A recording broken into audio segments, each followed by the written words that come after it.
اعوذ باللہ من الشیطان الرجیم، بسم اللہ الرحمن الرحیم۔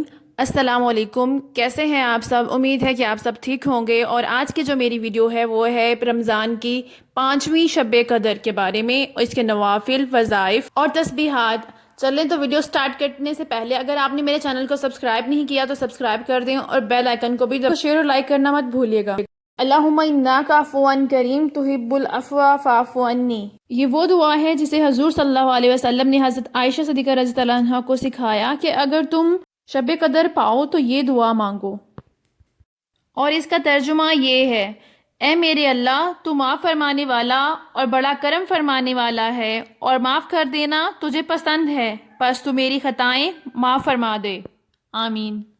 اسی حدیث کی بنا پر اللہ تعالیٰ کے بندوں کا یہ معمول ہے رمضان کے آخری عشرے میں اور خاص طور پر طاق راتوں میں اس دعا کی تسبیح کرتے ہیں، اور اللہ تعالیٰ ہمیں بھی عمل کی توفیق عطا فرمائے، آمین۔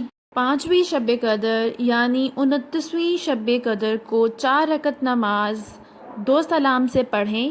ہر رکعت میں بعد سورہ فاتحہ کے سورہ قدر 1 بار، سورہ اخلاص 3 مرتبہ پڑھیں، بعد سلام کے 70 مرتبہ سورہ علم نشرح پڑھیں۔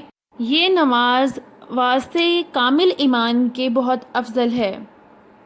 اذان ماہ رمضان کی 29ویں شب کو 4 رکعت نماز 2 سلام سے پڑھیں۔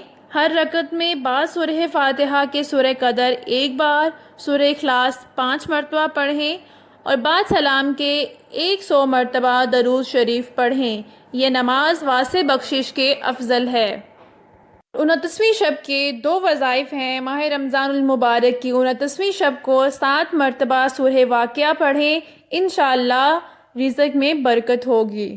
اذان ماہ رمضان کی 29ویں شب یا کسی بھی شب کو بعد نماز عشاء 7 مرتبہ سورہ قدر پڑھنا بہت افضل ہے، اور اس کے پڑھنے سے ہر مصیبت سے نجات حاصل ہوگی۔